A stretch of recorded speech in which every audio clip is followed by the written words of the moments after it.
The Pearl by John Steinbeck, Chapter 5. The late moon arose before the first rooster crowed. Kino opened his eyes in the darkness, for he sensed movement near him, but he did not move. Only his eyes searched the darkness, and in the pale light of the moon that crept through the holes in the brush house, Kino saw Juana arise silently from beside him. He saw her move toward the fireplace. So carefully did she work that he heard only the lightest sound when she moved the fireplace stone. And then, like a shadow, she glided toward the door. She paused for a moment beside the hanging box where Coyotito lay. Then for a second she was black in the doorway, and then she was gone. And rage surged in Kino. He rolled up to his feet and followed her as silently as she had gone, and he could hear her quick footsteps going toward the shore. Quietly he tracked her, and his brain was red with anger. She burst clear out of the brush line and stumbled over the little boulders toward the water, and then she heard him coming, and she broke into a run.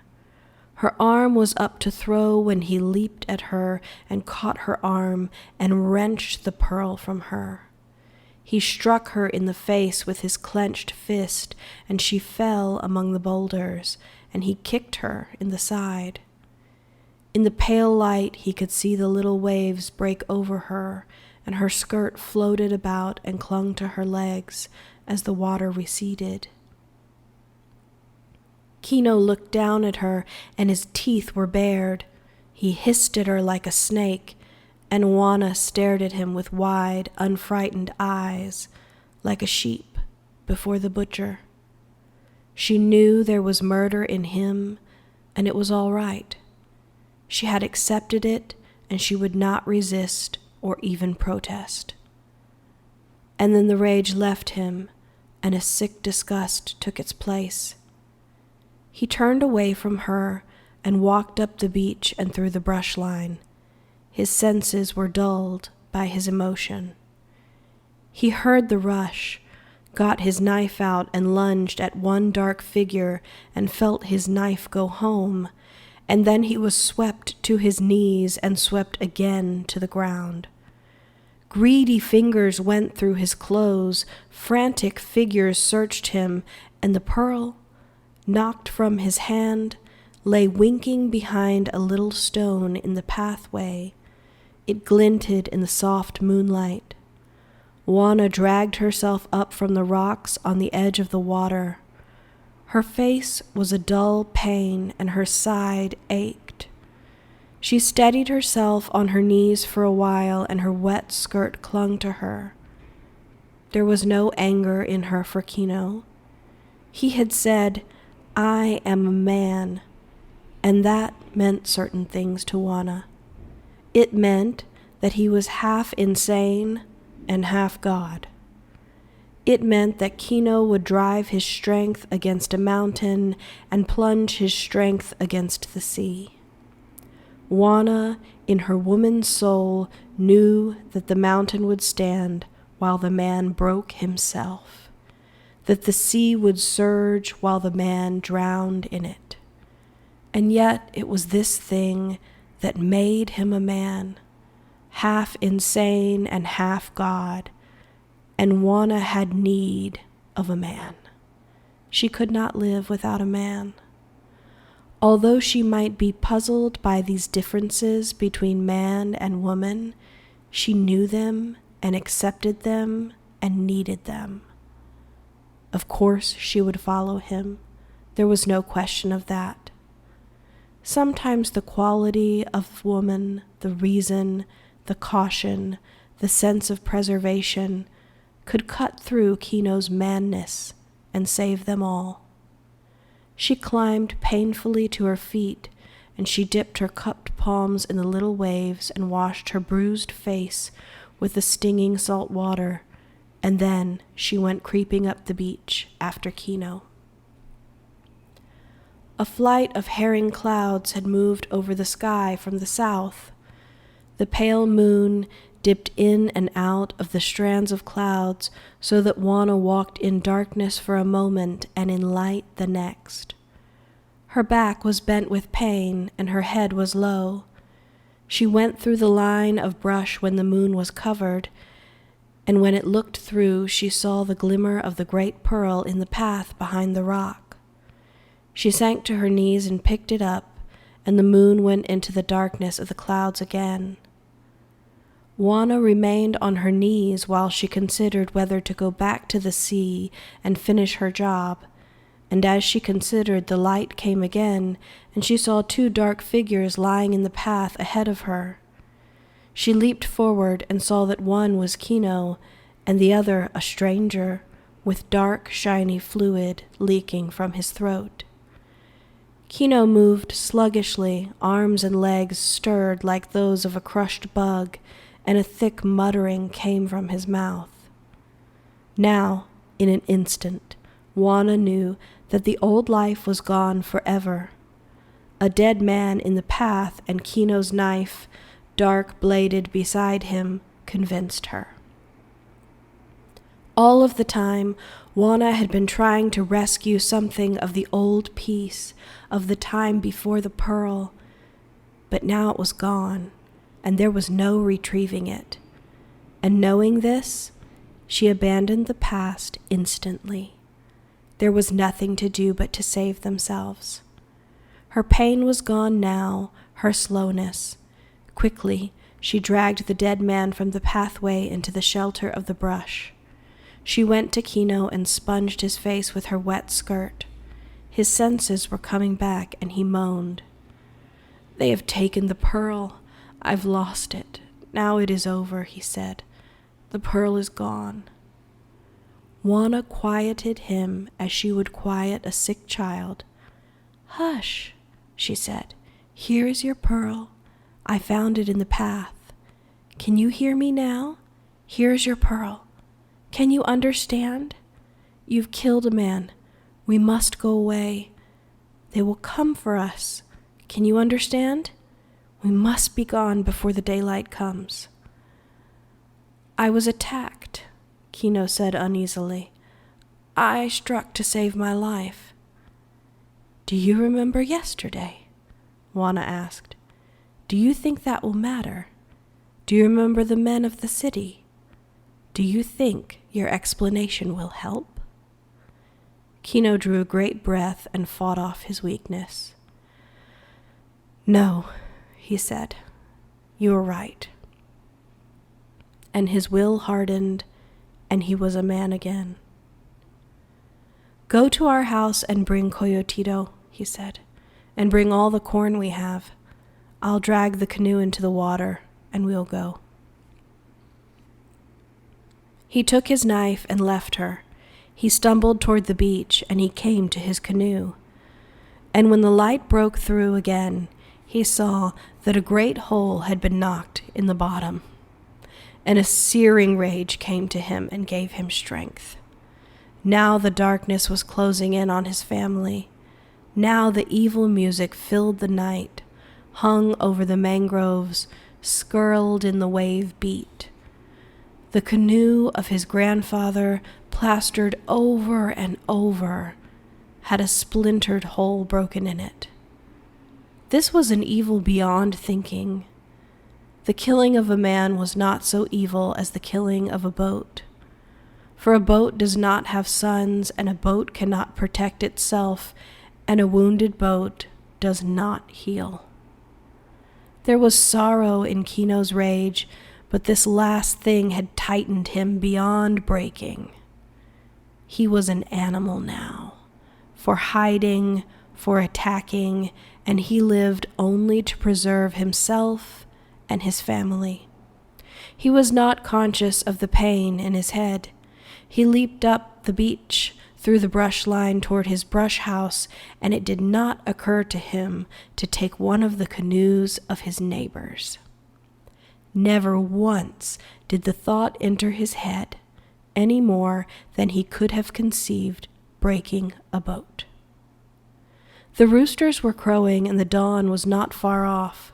Smoke of the first fires seeped out through the walls of the brush houses, and the first smell of cooking corn cakes was in the air. Already the dawn birds were scampering in the bushes. The weak moon was losing its light, and the clouds thickened and curdled to the southward. The wind blew freshly into the estuary, a nervous, restless wind with the smell of storm on its breath, and there was change and uneasiness in the air. Kino, hurrying toward his house, felt a surge of exhilaration. Now he was not confused, for there was only one thing to do, and Kino's hand went first to the great pearl in his shirt and then to his knife hanging under his shirt. He saw a little glow ahead of him, and then, without interval, a tall flame leaped up in the dark with a crackling roar, and a tall edifice of fire lighted the pathway. Kino broke into a run. It was his brush house, he knew. And he knew that these houses could burn down in a very few moments, and as he ran, a scuttling figure ran toward him. Juana, with Coyotito in her arms and Kino's shoulder blanket clutched in her hand. The baby moaned with fright, and Juana's eyes were wide and terrified. Kino could see the house was gone, and he did not question Juana. He knew, but she said. It was torn up, and the floor dug, even the baby's box turned out, and as I looked, they put the fire to the outside. The fierce light of the burning house lighted Kino's face strongly. "Who?" he demanded. "I don't know," she said. "The dark ones." The neighbors were tumbling from their houses now, and they watched the falling sparks and stamped them out to save their own houses. Suddenly, Kino was afraid. The light made him afraid. He remembered the man lying dead in the brush beside the path, and he took Juana by the arm and drew her into the shadow of a house away from the light, for light was danger to him. For a moment he considered, and then he worked among the shadows until he came to the house of Juan Toma, his brother, and he slipped into the doorway and drew Juana after him. Outside, he could hear the squeal of children and the shouts of the neighbors, for his friends thought he might be inside the burning house. The house of Juan Toma was almost exactly like Kino's house. Nearly all the brush houses were alike, and all leaked light and air, so that Juana and Kino, sitting in the corner of the brother's house, could see the leaping flames through the wall. They saw the flames tall and furious. They saw the roof fall and watched the fire die down as quickly as a twig fire dies. They heard the cries of warning of their friends and the shrill, keening cry of Apollonia, wife of Juan Toma. She, being the nearest woman relative, raised a formal lament for the dead of the family. Apollonia realized that she was wearing her second-best head shawl, and she rushed to her house to get her fine new one.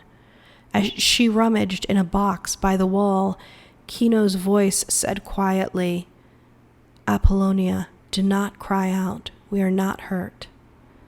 "How do you come here?" she demanded. "Do not question," he said.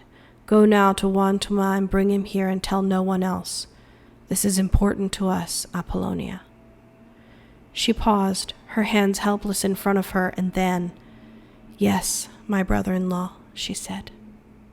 In a few moments, Juan Toma came back with her. He lighted a candle and came to them where they crouched in a corner, and he said, "Apollonia, see to the door, and do not let anyone enter." He was older, Juan Toma, and he assumed the authority. "Now, my brother," he said. "I was attacked in the dark," said Kino, "and in the fight I have killed a man." "Who?" asked Juan Toma quickly. "I do not know. It is all darkness and shape of darkness." "It is the pearl," said Wantuma. "There is a devil in this pearl. You should have sold it and passed on the devil. Perhaps you can still sell it and buy peace for yourself." And Kino said, "Oh, my brother, an insult has been put on me that is deeper than my life. For on the beach my canoe is broken, my house is burned, and in the brush a dead man lies. Every escape is cut off. You must hide us, my brother." And Kino, looking closely, saw deep worry come into his brother's eyes, and he forestalled him in a possible refusal. "Not for long," he said quickly. "Only until a day is past and the new night has come. Then we'll go." "I'll hide you," said Wantuma. "I do not want to bring danger to you," Kino said. "I know I am like a leprosy. I'll go tonight and then you'll be safe." "I'll protect you," said Wantuma, and he called, "Apollonia, close up the door. Do not even whisper that Kino is here." They sat silently all day in the darkness of the house, and they could hear the neighbors speaking of them. Through the walls of the house they could watch their neighbors raking through the ashes to find the bones. Crouching in the house of Wantuma, they heard the shock go into their neighbors' minds at the news of the broken boat. Wantuma went out among the neighbors to divert their suspicions, and he gave them theories and ideas of what had happened to Kino and to Wana and to the baby. To one he said, "I think they have gone south along the coast to escape the evil that was on them." And to another, "Kino would never leave the sea. Perhaps he found another boat." And he said, "Apollonia is ill with grief." And in that day the wind rose up to beat the gulf and tore the kelps and weeds that lined the shore, and the wind cried through the brush houses, and no boat was safe on the water. Then Wantuma told among the neighbors, "Kino is gone. If he went to the sea, he is drowned by now." And after each trip among the neighbors, Wantuma came back with something borrowed. He brought a little woven straw bag of red beans and a gourd full of rice. He borrowed a cup of dried peppers and a block of salt. And he brought in a long working knife, 18 inches long and heavy, as a small axe, a tool, and a weapon. And when Kino saw this knife, his eyes lighted up, and he fondled the blade, and his thumb tested the edge. The wind screamed over the gulf, and turned the water white, and the mangroves plunged like frightened cattle, and a fine sandy dust arose from the land and hung in a stifling cloud over the sea. The wind drove off the clouds and skimmed the sky clean and drifted the sand of the country like snow. Then Wantuma, when the evening approached, talked long with his brother. "Where will you go?" "To the north," said Kino. "I have heard that there are cities in the north." "Avoid the shore," said Wantuma. "They're making a party to search the shore. The men in the city will look for you. Do you still have the pearl?" "I have it," said Kino, "and I will keep it. I might have given it as a gift, but now it is my misfortune and my life, and I will keep it." His eyes were hard and cruel and bitter. Coyotito whimpered, and Wana muttered little magics over him to make him silent. "The wind is good," said Wantuma. "There will be no tracks." They left quietly in the dark before the moon had risen. The family stood formally in the house of Wantuma. Wana carried Coyotito on her back, covered and held in by her head shawl, and the baby slept, cheek turned sideways against her shoulder. The head shawl covered the baby, and one end of it came across Wana's nose to protect her from the evil night air. Wantuma embraced his brother with the double embrace and kissed him on both cheeks. "Go with God," he said, and it was like a death. You will not give up the pearl? This pearl has become my soul, said Kino. If I give it up, I shall lose my soul. Go thou also with God.